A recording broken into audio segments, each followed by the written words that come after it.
Good morning प्यारे बच्चों।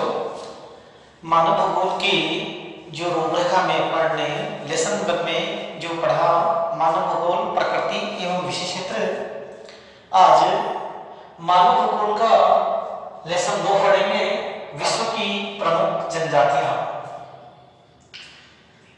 मानव भूगोल की प्रकृति विशेष क्षेत्र में अपन ने ये पाया कि मानव और प्रकृति दोनों एक दूसरे के पूरक हैं। उस कहानी को आगे बढ़ाते हुए जो लेसन 2 आया है उसका नाम है विश्व की प्रमुख जनजातियां। विश्व की प्रमुख जनजातियां कहने का तात्पर्य यह है, जनजाति, सबसे पहले जनजाति शब्द को समझना है। जनजाति, जनजाति एक ऐसा शब्द है जो एक यात्रा,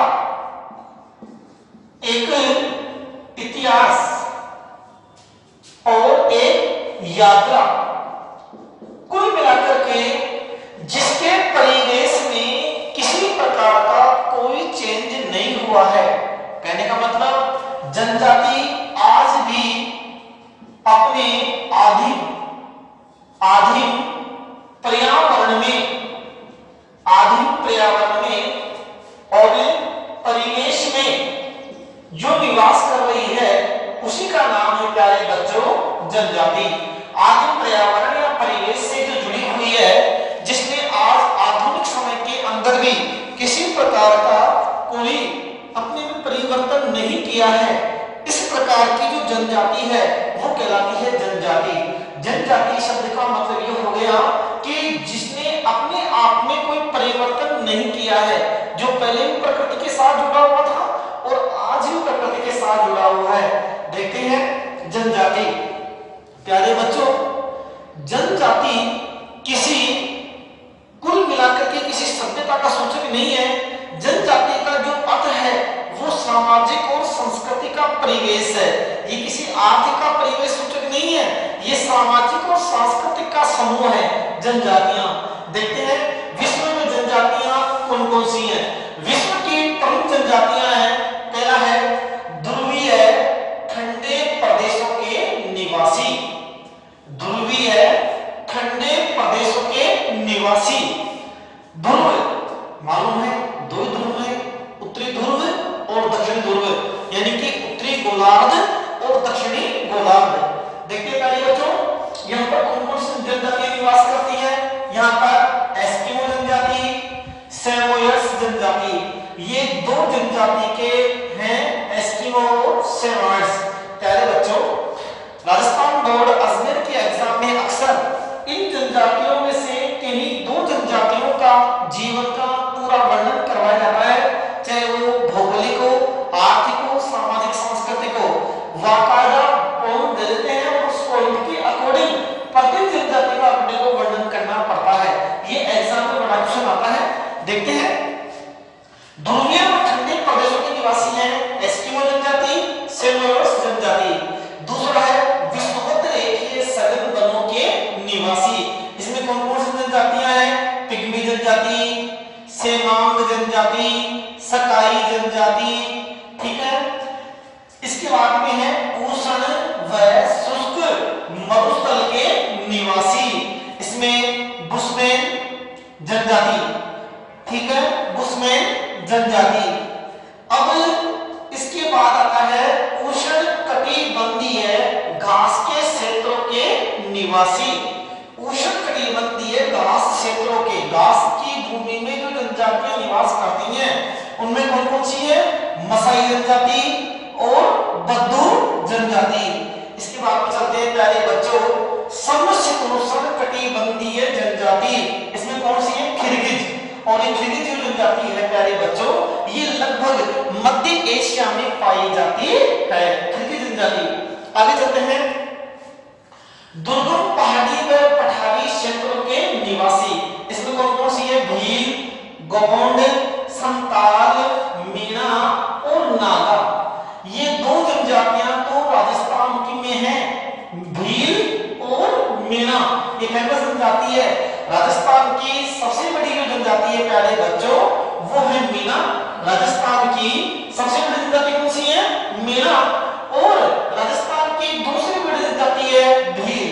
इसके अलावा राजस्थान में और भी जनजातियां हैं जैसे ग्रासिया जनजाति है, कंजर है, सासी है, ये राजस्थान की अन्य जनजातियां हैं, लेकिन ये दो जनजातियां फेमस हैं। इसी प्रकार गोंड जनजाति है, ये भारत की सबसे बड़ी जनजाति समूह है। इसमें तुम्हारे झारखंड छत्तीसगढ़ वाला एरिया पूरा आता है।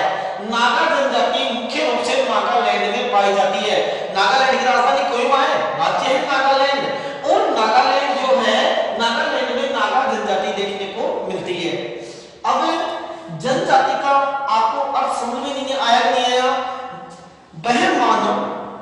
वह मानव की प्रजाति जो आदिम पर्यावरण से जुड़ी हुई है, आज भी वनों के ऊपर जिनका जीवन, वन, दुर्गम क्षेत्र, अब दुर्गम क्षेत्र में तुम्हारे मोरसल भी आ गए, पठार भी आ गए, पहाड़ भी आ गए, कुल मिलाकर के जिनका जुड़ाव पूर्ण रूप से प्रकृति के साथ है वे कहलाती हैं जनजातियां। क्या कहलाती हैं बेटे?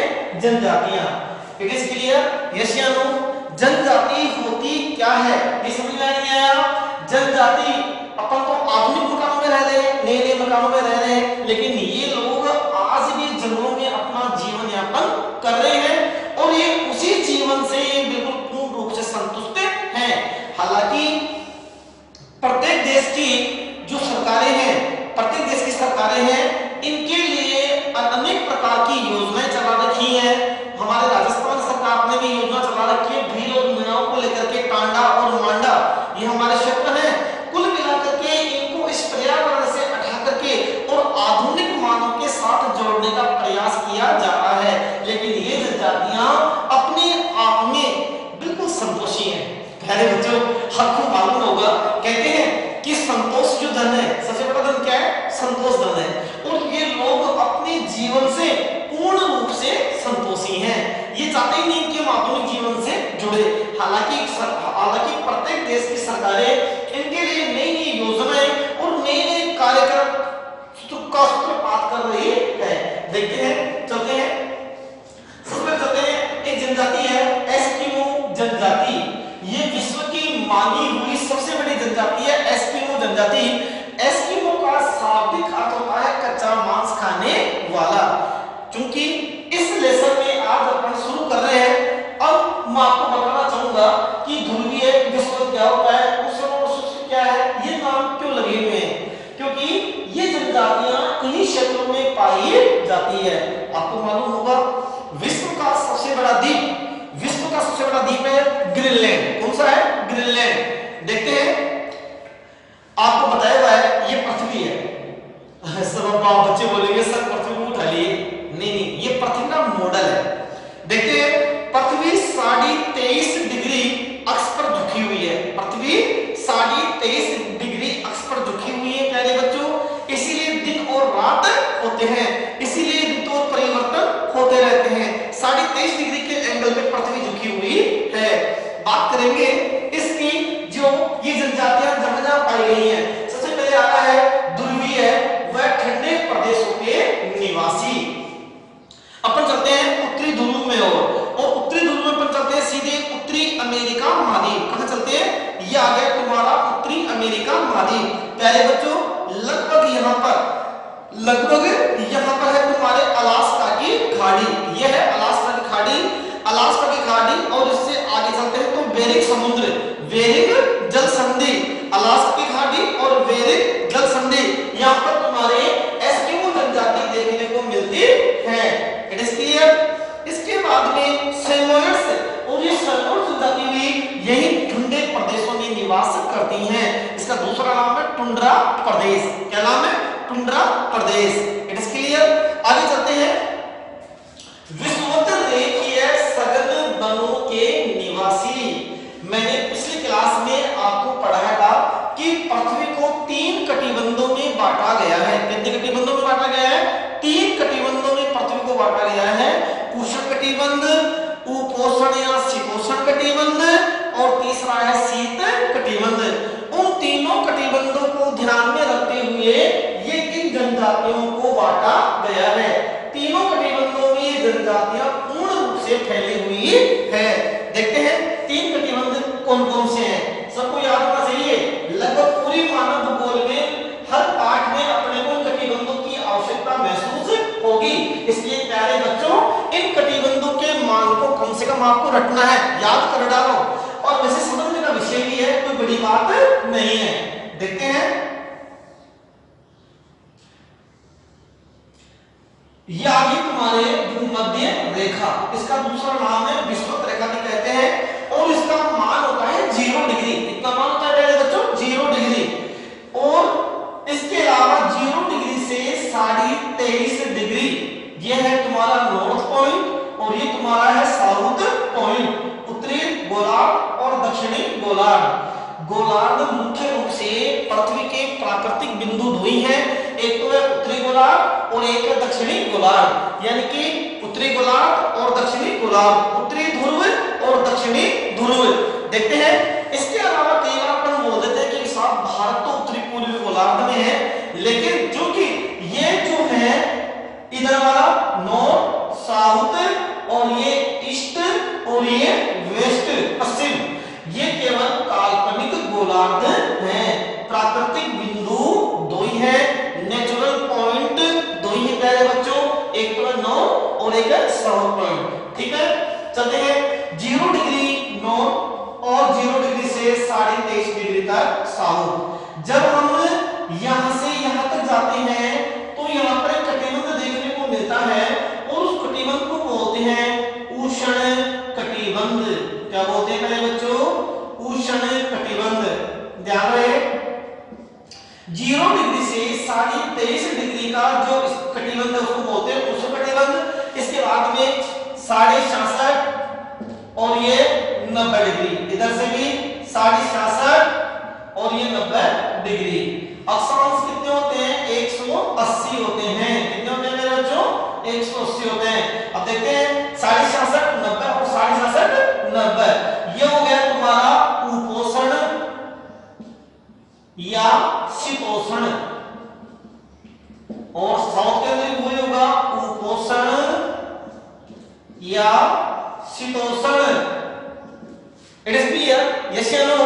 और ये तुम्हारा हो गया प्यारे बच्चों शीत कटिबंध, और ये हो गया शीत कटिबंध। आपको मालूम होगा दुनिया का एक महाद्वीप है जिसको सफेद महाद्वीप, श्वेत महाद्वीप की संख्या दी जाती है, और वो श्वेत महाद्वीप कौन सा है? अंटार्कटिका महाद्वीप, जो दक्षिणी गोलार्ध में स्थित है। दुनिया का श्वेत महाद्वीप कौन सा है? अंटार्कटिका महाद्वीप। तो यहाँ पर भी शीत कटिबंध है, यहाँ पर हमेशा बर्फ की चादर जमी होती है। और दुनिया का अंटार्कटिका महाद्वीप वो महाद्वीप है जो बिल्कुल जनशून्य महाद्वीप है। कौन सा महाद्वीप है पहले बच्चों? जनशून्य महाद्वीप, जहां पर कोई निवास नहीं करता है। क्योंकि मैं कहना चाहूंगा अंटार्कटिका महाद्वीप में हर देश के कुछ रिसर्च पॉइंट बने हुए हैं, शोध केंद्र बने हुए हैं। भारत के भी कुछ शोध केंद्र है, उनका नाम है मैत्री है, शोध गंगा है, ये वहां पर स्थित है। कहां पर? अंटार्कटिका में। और यहाँ के भूगोलवेता समय समय पर अंटार्कटिका महाद्वीप में जाते हैं और वहां पर क्या करते हैं? रिसर्च करते हैं। क्या करते हैं? रिसर्च करते हैं। तो ये हो गया तुम्हारा यहाँ पर अंटार्कटिका महाद्वीप है। तो ध्यान रहे 0 डिग्री से जब 23.5 डिग्री तक आएंगे तो ये कहलाएगा उष्ण कटिबंध, और 0 डिग्री से 23.5 डिग्री तक नीचे आएंगे प्यारे बच्चों तो ये कहलाएगा उष्ण कटिबंध। 23.5 से 66.5 तक जाएंगे तो ये कहलाएगा उपोष्ण या शीतोष्ण। 23.5 से 66.5 तक आएंगे क्या कहलाएगा? उपोष्ण और शीतोष्ण। और 66.5 से 90 डिग्री तक कहलाएगा शीत कटिबंध। 66.5 से 90 डिग्री तक कहलाएगा शीत कटिबंध। It is clear? कोई डाउट, कोई प्रॉब्लम? यस या नो? बोलो बच्चों, चलते आगे लेते हैं। ध्रुवीय और ठंडे प्रदेशों के निवासी। अब आपको मालूम है ध्रुवीय और ठंडे प्रदेश के निवासी कहां होंगे? ये आपको मिलेंगे 66.5 से 90 डिग्री के बीच में। तुम्हारे एस्किमो जनजाति मिलेगी और सेमोयर्स जनजाति मिलेगी। कहां मिलेगी? 66.5 से 90 डिग्री वाले पार्ट में आपको एस्किमो जनजाति देखने को मिलेगी और सेमोयर्स जनजाति देखने को मिलेगी। It is clear? आगे चलते हैं प्यारे बच्चों। विषुवत रेखीय सघन वनों के निवासी। विषुवत रेखीय और सघन, सघन यानी घने, अभी विश्व को, पृथ्वी को दो बराबर भागों में एक रेखा बांटती है और उस रेखा का नाम होता है विषुवत रेखा या भूमध्य रेखा। प्यारे बच्चों, ये वाली जो लाइन होती है, ये वाली जो लाइन होती है, दिख रही है क्या? ये वाली जो लाइन होती है ये कहलाती है भूमध्य रेखा या विषुवत रेखा। It is clear? अब यहाँ की विशेषता है, मैंने आपको 11th में पढ़ाया था कि भूमध्य रेखा के, ये भूमध्य रेखा मान लेते हैं, भूमध्य रेखा के लगभग 5 डिग्री इधर और 5 डिग्री इधर, ठीक है? और कई बुक में आपको 10 डिग्री में मिल जाएगा, तो दोनों सही है, दोनों मान्य है, उनमें कोई कंफ्यूजन होने की आवश्यकता नहीं है। इनको अपन बोलते हैं प्यारे बच्चों ITC-Z, और हिंदी में क्या बोलेंगे? अंतः उष्ण कटिबंधीय अभिसरण क्षेत्र, अभिसरण क्षेत्र। यहाँ पर कहने का मतलब इसको ITC की संख्या क्यों दी गई? क्योंकि यहाँ पर तापमान भी ज्यादा होता है और वर्षा भी ज्यादा होती है। ध्यान रहे, ये कह रहा है कि विषुवत रेखीय सघन वनों के निवासी। अब आप मेरे को बताओ, वनस्पति ज्यादा कहाँ होगी? जहां पर ज्यादा वर्षा होगी। प्यारे बच्चों, भूमध्य रेखा पर सबसे ज्यादा तापमान भी देखने को मिलता है। विशेषता क्या है भूमध्य रेखा की? यहाँ पर जो जो देश, इस रेखा पर जो जो कंट्री, जो जो प्रदेश या देश पाए जाते हैं, वहां पर सघन वन मिलते हैं। क्या मिलते हैं? सघन वन। और इसीलिए इनको बोलते हैं विषुवत रेखीय। भूमध्य रेखा कह दो या विषुवत रेखा कह दो, एक ही बात है, अलग नहीं है। और यहाँ पर तापमान भी ज्यादा मिलता है, तो यहाँ पर बरसात भी ज्यादा होती है। It is clear? तो यहाँ पर जंगलों में कौन कौन सी जनजाति मिलती है? पिग्मी, पिग्मी जनजाति जो विषुवत रेखीय प्रदेशों में पाई जाती है। और ध्यान रहे, इसके बारे में विस्तृत रूप से जब इसका अध्ययन करेंगे तब आगे पढ़ेंगे। आज केवल परिचय पर पढ़ रहे हैं, इस पाठ में प्रवेश कर रहे हैं। पिग्मी, पिग्मी जो जनजाति है प्यारे बच्चों, इसका जो सबसे फेवरेट जो फल होता है पिग्मी का, वो होता है केला। इसको केला बहुत पसंद होता है, किसको? पिग्मी जनजाति के लोगों को। ठीक है, आगे चलते हैं। सेमांग, सेमांग जनजाति लगभग मलेशिया में पाई जाती है। कहां पाई जाती है? मलेशिया देश में मिलती है सेमांग जनजाति। और उसके अलावा वे सकाई जनजातियां, ये कहां मिल रही है? विषुवत रेखीय सघन वनों के निवासी होते हैं। पहले बच्चों मैंने आपको अभी बताया, विषुवत रेखा वह रेखा जो पृथ्वी को दो बराबर भागों में बांटती है। अब अपन देखते हैं जो जो प्रायद्वीप है, चाहे वो पापुआ न्यू गिनी हो, मलेशिया हो, इंडोनेशिया हो, यानी कि कहने का तात्पर्य ये हो गया कि जो विषुवत रेखा के ऊपर जो देश स्थित हैं, उन देशों में लगभग ये जनजातियां देखने को मिलती हैं। पिग्मी, सेमांग, सकाई। देश नहीं बोल सकते, अपन बोलेंगे विषुवत रेखीय सघन वनों के निवासी।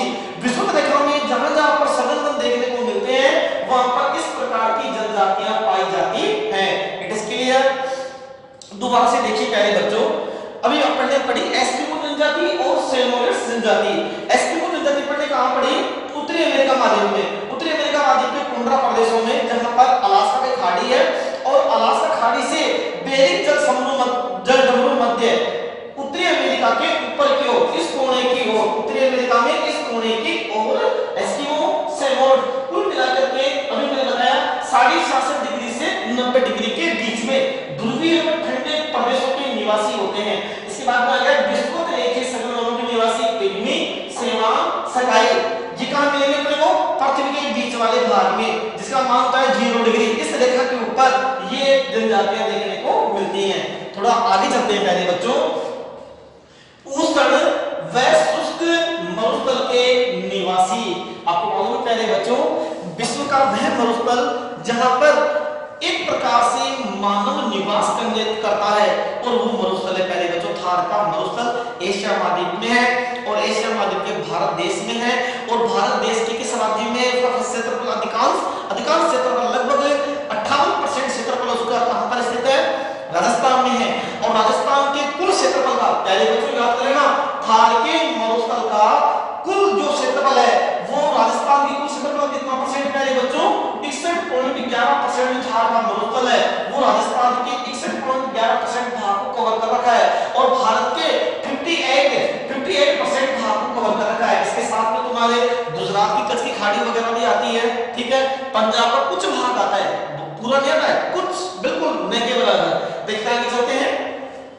उष्ण और शुष्क मरुस्थल में, शुष्क शब्द किसके लिए काम में लेते हैं?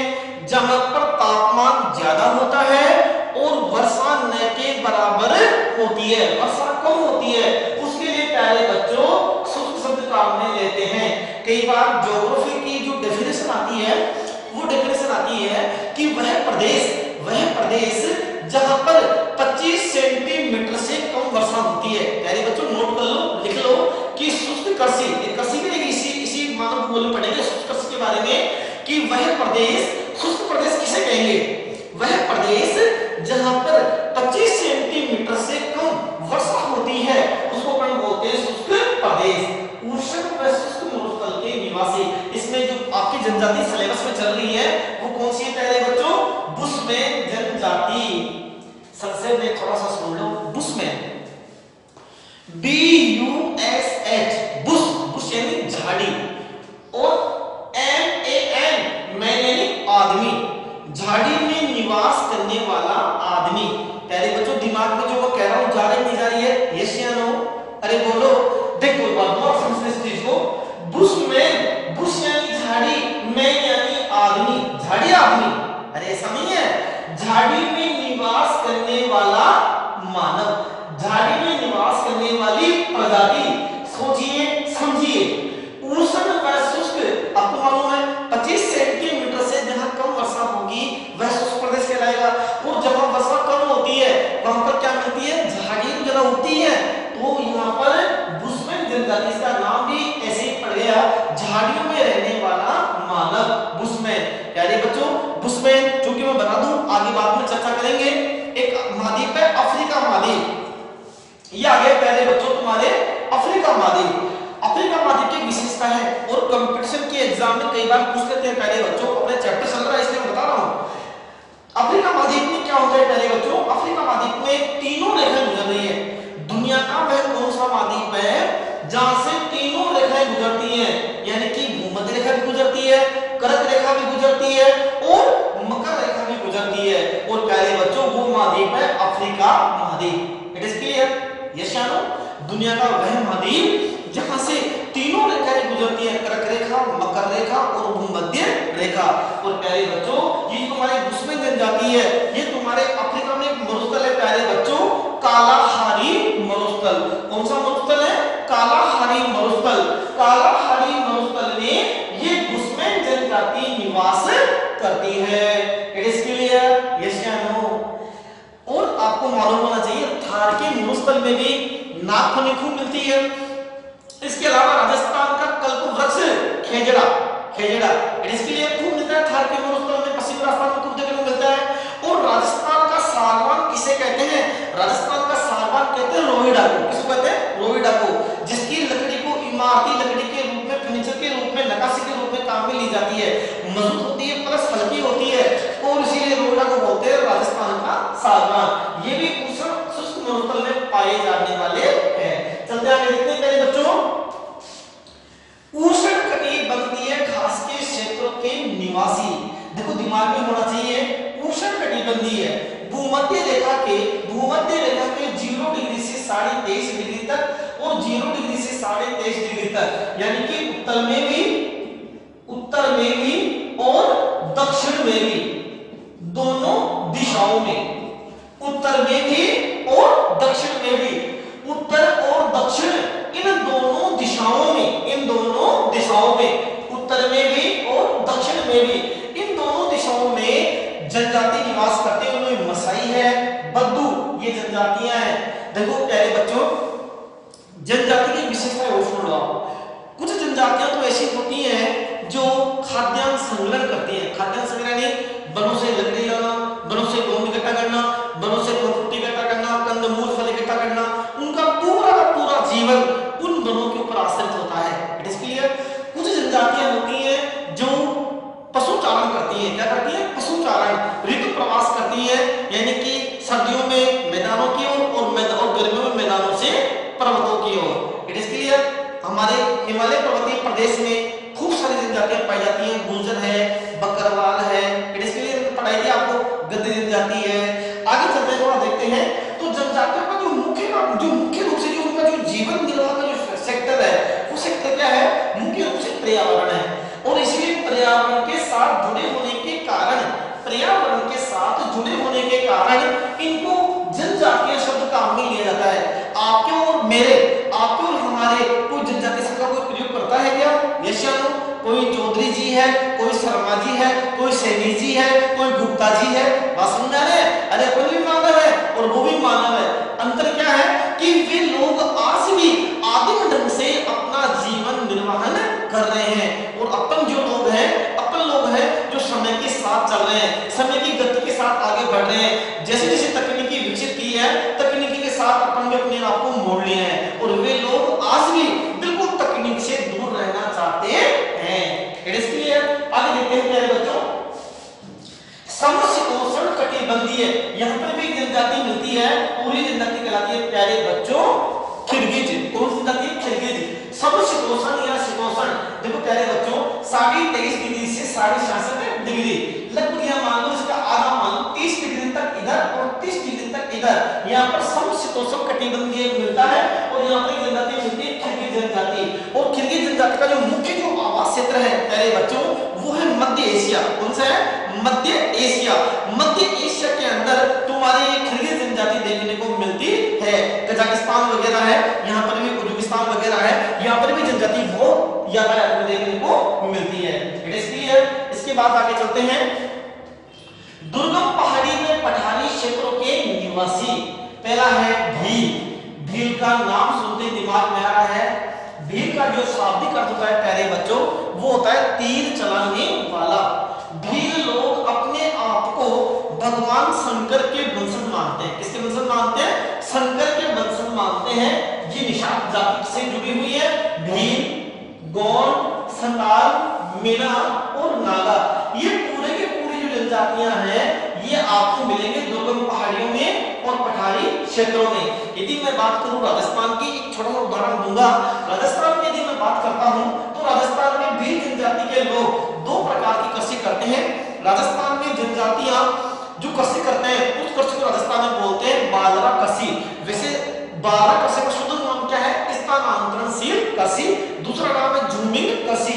इस कृषि को भी अलग अलग देशों में अलग अलग नामों से जाना जाता है। नेक्स्ट पढ़ेंगे वीडियो में। इससे पहले मैं बता दूं आपको, भील जनजाति, गोंड जनजाति, संताल, मीणा और नागा, ये जनजाति कहां रहती है? दुर्गम पहाड़ी और पठारी क्षेत्रों में मिलती हैं। यदि मैं बात करूं गोंड जनजाति की, संताल जनजाति की, भील जनजाति, तो ये भी पठारी क्षेत्रों में पाया जाता है। आपको मालूम है प्यारे बच्चों, विश्व की सबसे प्राचीनतम एक पर्वतमाला है, उस पर्वतमाला का नाम है अरावली पर्वतमाला। अरावली पर्वतमाला के पहाड़ी क्षेत्र में जो जनजाति देखने को मिलती है भील, और भीलों को जो खाद्यान्न जो पसंद है, उस खाद्यान्न का नाम है मक्का। भील लोग मक्का का बड़ी मात्रा में सेवन करते हैं, उगाते हैं और अपने जीवन का निर्वहन भी करते हैं। ठीक है, ये बाधा कृषि करते हैं। ठीक है, यहां तक कोई समस्या आपको? देखते हैं दोबारा एक बार फोकस करते हैं मेरे बच्चों। दुर्गीय व ठंडे प्रदेशों के निवासी एस्किमो, सैमोयड्स जनजाति। देखते हैं उत्तरी अमेरिका के अलास्का जलडमरू मध्य, अलास्की खाड़ी और बेरिंग जलडमरू मध्य, यहां पर एस्किमो और सैमोयड जनजाति देखने को मिलती है। इसके अलावा विषुवत रेखीय सरल वनों के निवासी में पिग्मी, सेमान, सकाई। उष्ण व शुष्क मरुस्थल के निवासी में बुशमैन जनजाति। उष्ण कटिबंधीय घास के क्षेत्रों में मसाई, बद्दू जनजातियां। समशीतोष्ण में बताया आपको मध्य एशिया में प्यारे बच्चों किर्गिज जनजाति निवास करती है।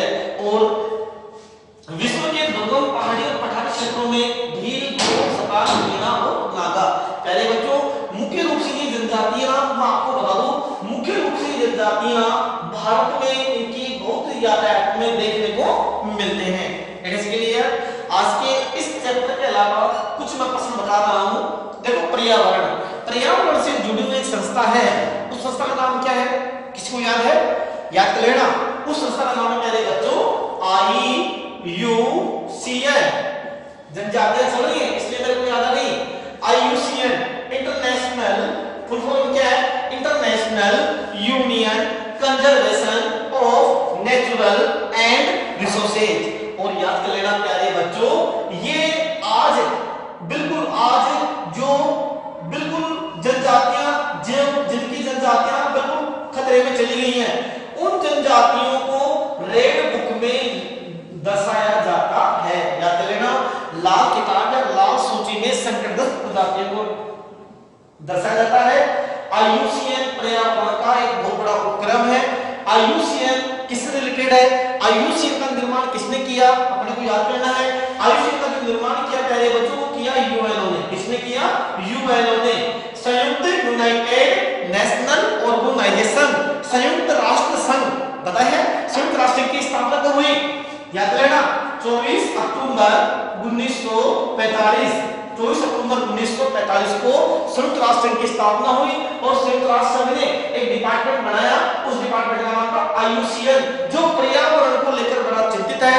पर्यावरण को सफल बनाने के लिए, पर्यावरण की गरिमा बनाए रखने के लिए ये निरंतर कार्य करता रहता है। और उसका जो चिन्ह है, जो मार्का है, वो मार्का है प्यारे बच्चों लाल पांडा। क्या नाम है? लाल पांडा। IUCN का जो मार्का है वो है लाल पांडा। लाल पांडा मुख्य रूप से हिमालय में, हमारे भारत में सिक्किम में पाया जाता है। कहां पाया जाता है? सिक्किम में। और याद कर लेना, अभी भी करंट में प्रश्न है कि कोरोना मुक्त राज्य सिक्किम और सबसे बड़ा बिल्कुल प्रदूषण मुक्त जो क्षेत्र है भारत का वो भी है सिक्किम। सिक्किम को लगभग 2 बार अवार्ड मिल चुके हैं पर्यावरण को लेकर के। पर्यावरण का मित्र राज्य है सिक्किम। ठीक है, आज इतना ही। Thank you.